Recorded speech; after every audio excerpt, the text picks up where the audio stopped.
Hi guys, welcome back to Weaste Allotments. Got a lot of clips to show you today. Over the last 4 days we've had so much change in the weather, it's untrue. I mean, we've had torrential rain, we've had -10 frost in one day. The next day we've had snow, 1.5 to 2 inches of snow. The day after that it's been absolutely mild. And that's the space of 4 days where we've gone one extreme to the other and back again. Absolutely incredible. The weather we're having down here on Weaste Allotments. Now, early on in the week, like I say, we had a really hard frost, -10 it got down to. I want to show you the clip of what it did to the soil on my plot. Now check this out, guys.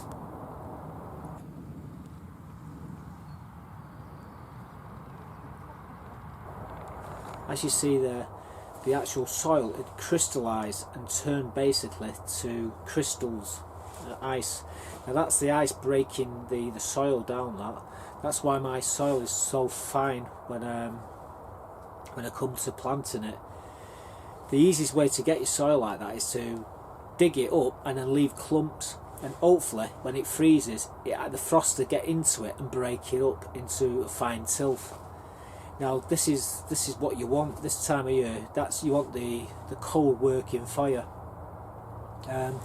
Again, when you're putting garlic in, you want a couple of really hard frosts. Now the frosts actually split the garlic clove up into smaller segments, so when it's fully developed, you have all your little segments. So you really need a hard frost to do that. So like I say, that's what that was an helping hand that there the other day. But at the same time, it becomes an hindrance, because when the frost hits the allotments, they turn the water off on the allotments to stop the pipes from bursting, which makes it a bit of a problem for everyone who's got chickens. So we have to bring our own water anyhow. So obviously I've got water in the shed there, and bringing my own down, it's no problem. However, my chickens, they decided they're going to go on the first molt, and now they've stopped laying, obviously, because they've got to produce all the energy. I put all the energy into reproducing the feathers. So there's a few boiled chickens out there. So let's go and check the chickens out, guys. I'll just show you what I mean by when they're molting. Well, there my girls, all molting away, losing the feathers. They'll soon be getting new feathers. It's the first molt, this, and like I said, they've all stopped laying now, barring one, and well, she's just starting to get all the feathers back. This one, they're all starting to come out here, and there's others as well what's in the same boat. But yeah, it's particularly not funny when it's in the middle of winter, but what the heck, it's got to happen, I suppose. Right, leave them to it. They've soon cleared that lettuce that I just chucked in there. So there we go, as you saw, chickens molting. Now I've been supplementing the diet with maggots, or to my American friends, blowflies. Now these are what the maggots look like. Well guys, here's the chicken food. A lot of protein there for them in these winter months. It doesn't do them no harm, and like I say, I'm going to go and throw an handful in there for them and give them a treat. That's what it's all about. As you can see, the white, they're not cut for different colours. You've got to be careful with maggots, because some of them you get, they're called chrysidines, and the actual dye in the maggots can cause cancer. Now, it don't really matter with chickens, but when you're messing about with it, with a lot of fishermen got cancer through it years and years ago. And they started to ban it, but they still put food colourings and all that lot in.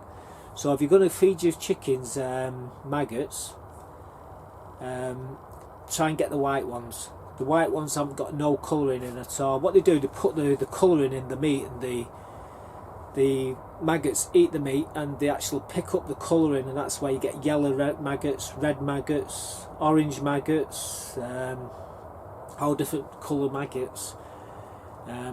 but them are just the normal blue bottle maggot that I've been feeding to the chickens, and they absolutely love them. I throw an handful every now and again, just a bit of protein for them too, because like I say, they're actually losing the feathers now, so they need a bit of bit more energy, and the more they eat, the better, the healthier they are. I've been feeding them half a lettuce every day, and plus then they got the pellets, and they've also got the corn as well that I feed them. So yeah, so they started molting, aren't they? Anyhow, the very next day we come down, 1.5 inches of snow, unbelievable. So check the snow out, guys, absolutely incredible. Not seen snow in a year or two, and here it was on the allotment. So have a look at these little clips here.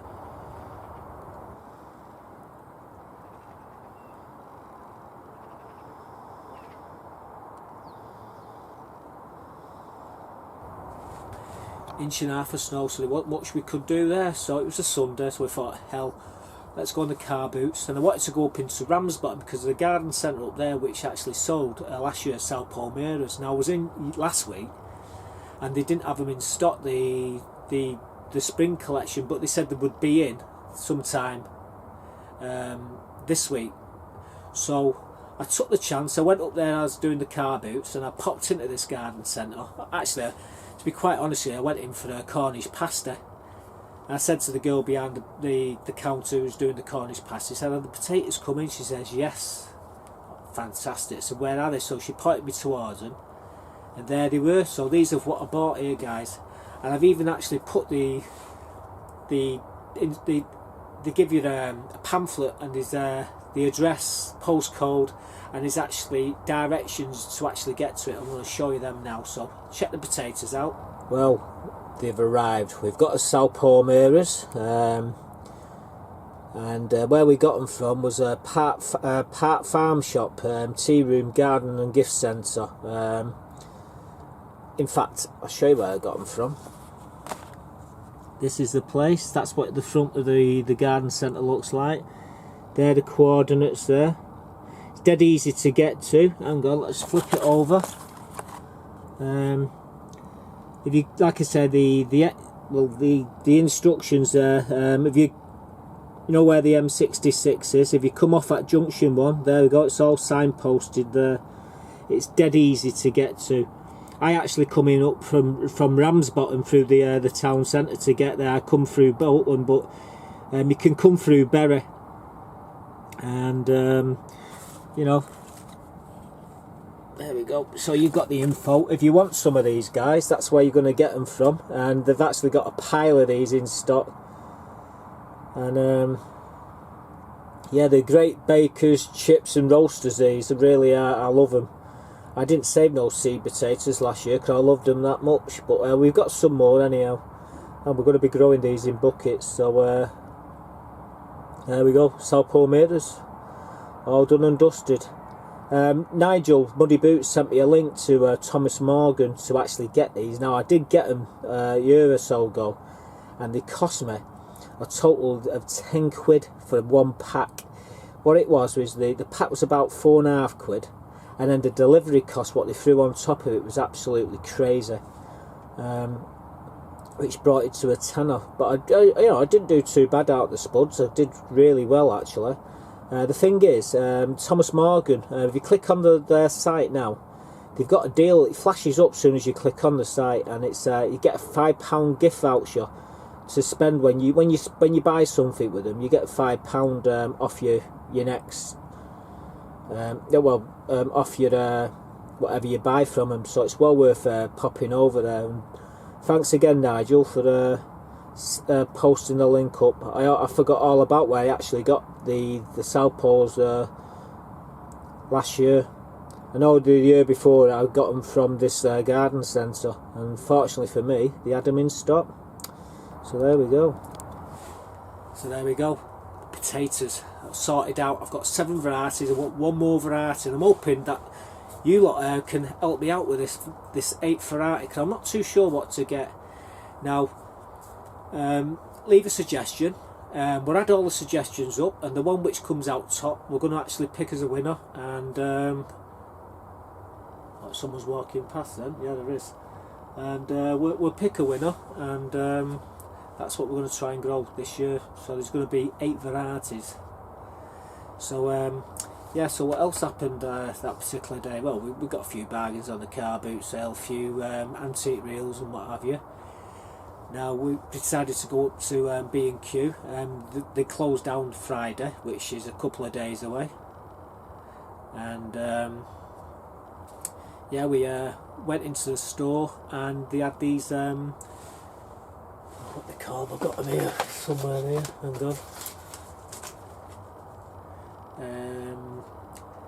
Lean-to mini greenhouses. That's what we bought. We bought 2 of them. Yeah, that's how much they cost, 130 quid. We didn't pay 130 quid, we paid £10 each for them. All in the boxes. Got them in the shed. I'll show you them again another time. But yeah, we got a bargain there.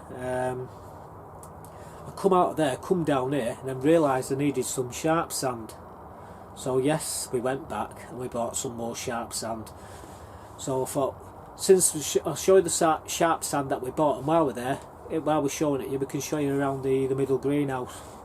Excuse the sides, guys. I've got the J's fluid. I just need to clean the greenhouse. That can be done any time in the next month or 2, no problem. So let's go and have a look at this sand. Quick look at the sand. This is the sand, guys.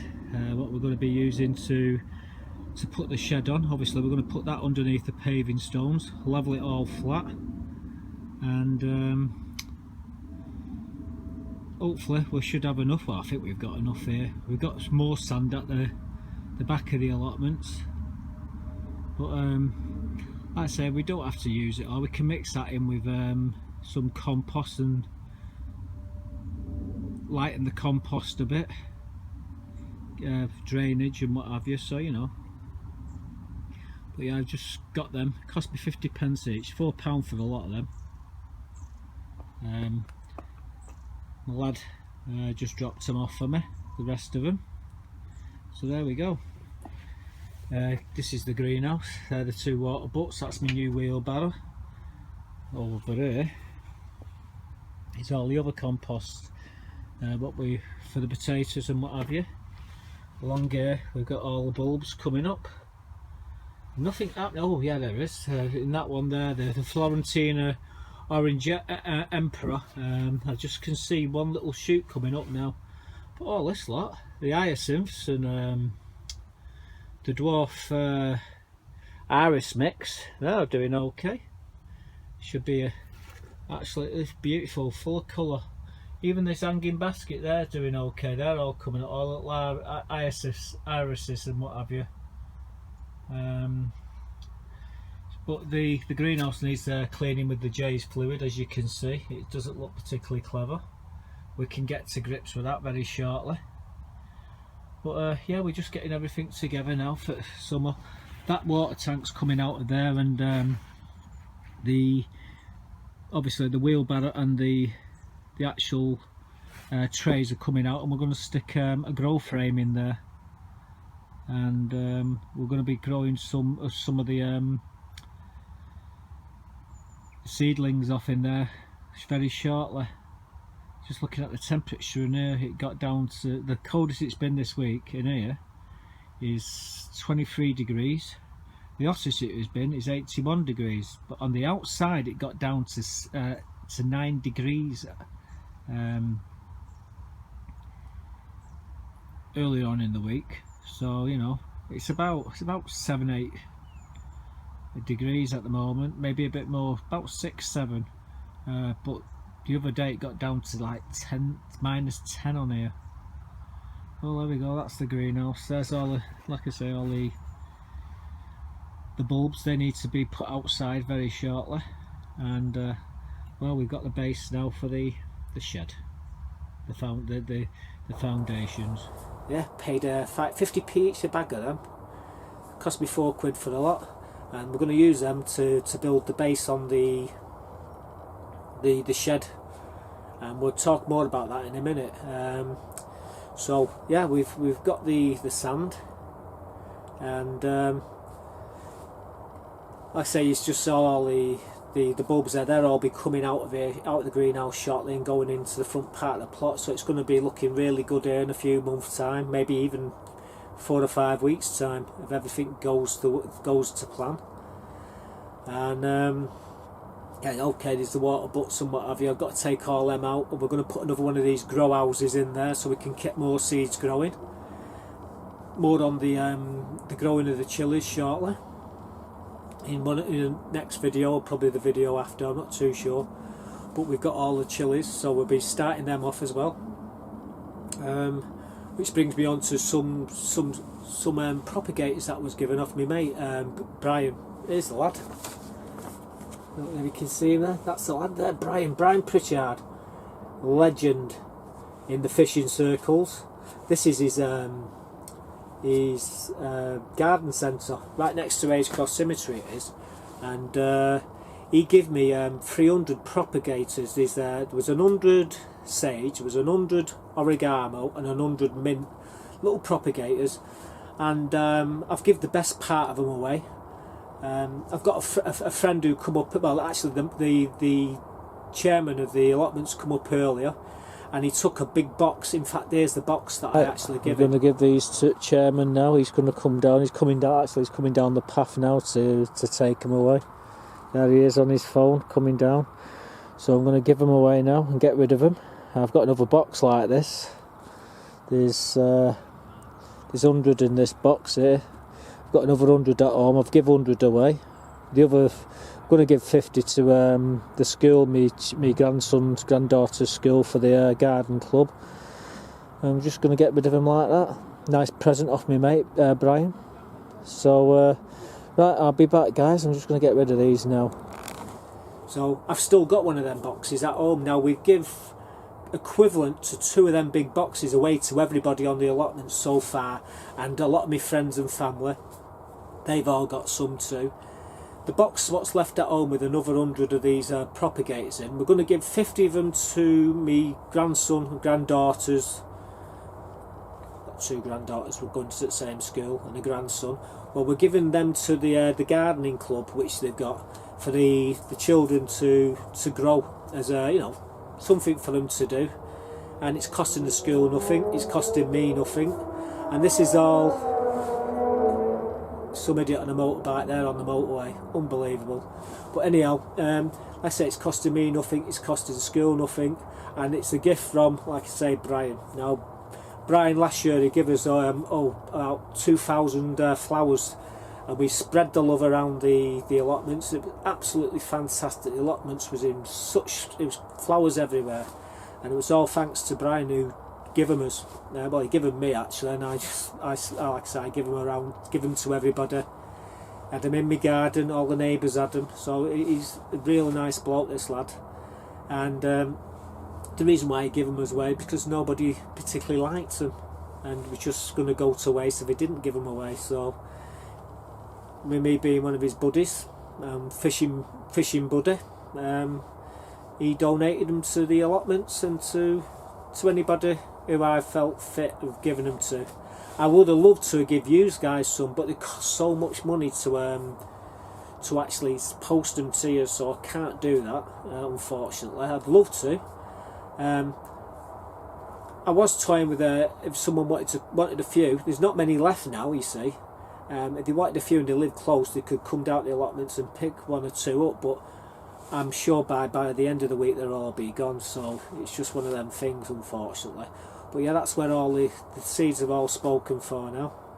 Which brings me on to, if you look behind me, no, not the cat and the rat sat behind me there, right behind outside, yes, the compost bin's gone. My mate Jim and Paul come down and they removed it earlier on today. What a laughing watching him move it. Jim nearly dropped it on himself. Nearly dropped a bloody knocked the wood out, nearly took his head off. Got that on camera. So I'm going to show you Jim, and I'm going to show you Paul singing as he was going to his plot with the compost bin. I said to him, I'm going to make you the star, mate. I give him singing. I don't know. So yeah, so here's a clip of them taking the shed. Oh, be careful, Jim. What's that other one there? If it falls, it'll hurt you, mate. God, you're crazy. You want to push that thing flat and then push the other one on top of it flat. That one? Yeah, well, I pushed the back one first. I pushed that one flat onto it. It's going to break it, but you, like I say, you're going to have to assemble it when you get over there. I'd help you out, mate, but like I said, I can't do now. I kill myself. Watch your legs, it don't. There you go. Well done.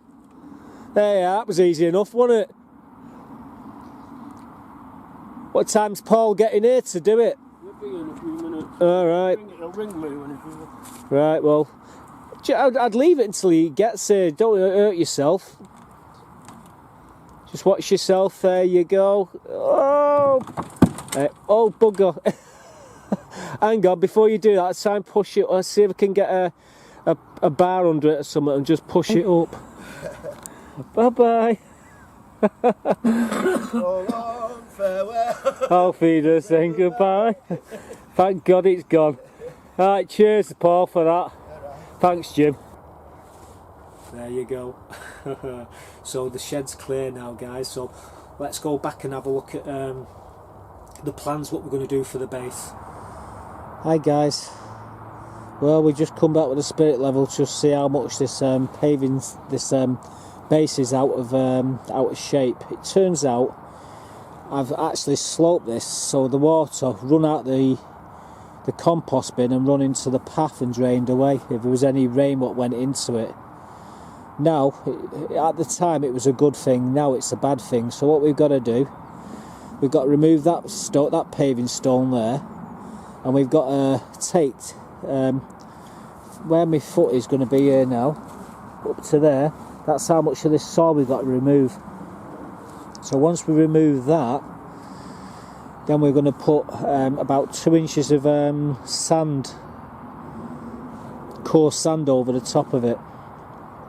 Then we can put the paving stones down over the top of that. But I'm also going to take, let's see if I can just bend down a sec. Oh God, nearly kill myself doing that. We're going to take where the end of that spirit level is. We're going to take all that soil out there, and what we're going to do, that's going to create, for when the water comes off the road, it's going to go into a gully and drain into the path, so it doesn't go underneath the shed and flood it. So we take that out, but you got to remember we're adding another 1.5 inches of sand on top of this. Then we're putting them paving stones on top of that, so it should lift it up about 3 inches. So it should just come to about the same height as the road here. But we're going to leave a gully, so any water what flows into it flows off into the path. We'll probably have to do something here as well. But once we got the gutter on the shed, we're going to have a water tank here. So there's going to be a water tank just here. Now obviously the water will drain into that, and then we're going to sort of some sort of system where the water will come from the tank into the greenhouse, and self-watering system will set up in there for the tomatoes eventually. Obviously that tree will have to find a new place. That's a golden delicious. But yeah, what we're going to do is, like I say, we've got to remove that stump there. We've got to set it up properly. A car hit it a long time ago and bent it, and it actually pushed the whole thing. As it hit it, it pushed the frame, this actual standing round slightly on an angle. It didn't do no harm, it damaged, so I just left it. But now it's a bit inconvenient having it there, so I need to just take the stump out and reset it back where it's supposed to be.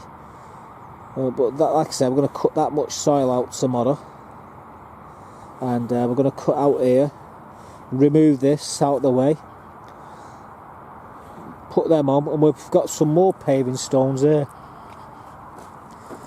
We might put them in front, so we might do some more paving stones just in front here. We'll remove these old paving stones and put some new paving stones there, so we're not walking on wood chip all the time. We'll be walking on the paving stones into the shed. If all goes well, this all should be done probably the end of next week. All depends on the weather. It's weather related really. Oh, look at that, there's a worm there. It don't look a very healthy worm, but nonetheless it's a worm, and we'll throw it over there into the grass. Oh dear. Yeah, absolutely exhausted with it all today. But yep, that's the plan. So we're going to stick with the man with the plan. So that what we're showing you there is now been slightly altered, because I've been offered 3 more 3x2 paving stones, so we might as well go to the greenhouse, the back of the greenhouse, and pave from the back of the greenhouse to the edge of the plot. And we're going to be doing that shortly. I've still got to get the paving stones, so I've got to get my lad to come and get them for me, or get some real strong bloke on here to give me a hand. I can't push the bloody wheelbarrow. I'm still suffering with well, I'm going to suffer for the rest of my life with my back, but at the moment I tried to push the wheelbarrow up with some wood chip, not waiting for my lad to give me a hand, and I've done my back, tore the base of my back again, unfortunately, so I can't do it. And that's why when I offered for the shed, the compost bin, give it away, the conditions was they had to take it, and I did have to get involved in it, which was fair. And like I say, Paul got a nice compost bin there, and I've got the actual place clear now. So I was just measuring it like I was showing you there. And well, we're going to be clearing it all shortly, and we're going to start to pave it in the next week or two. There's no rush. I'm not in any sort of rush to get it done. It's not a race. It's a project which is ongoing, and there's a few of us who are doing these projects. I mean, there's Sean, I think there's Viva, and there's Tony. Who else is there? I think Muddy Boots might be doing one, and I'm not too sure if Terry King might be doing a shed. There's a lot of people building sheds at the moment, and like I say, no one's rushing, and you can't rush because the weather's absolutely been atrocious of late. So you know. Anyway, I've got lots more things to show you and talk about. If you look in the background there, you probably can see a couple of my little rat buddies on top of the cat. Well, in the next video, it's going to be about rats on Weaste Allotments. So until next time, guys, thanks for watching and subscribing to the channel. Pleasure having you all on there, leaving all your comments. I love answering them, and if I can't answer them myself, I'll find out more about it and I get back to you, and hopefully put you in the right direction. So once again, top of the day to you. Goodbye from Weaste Allotments.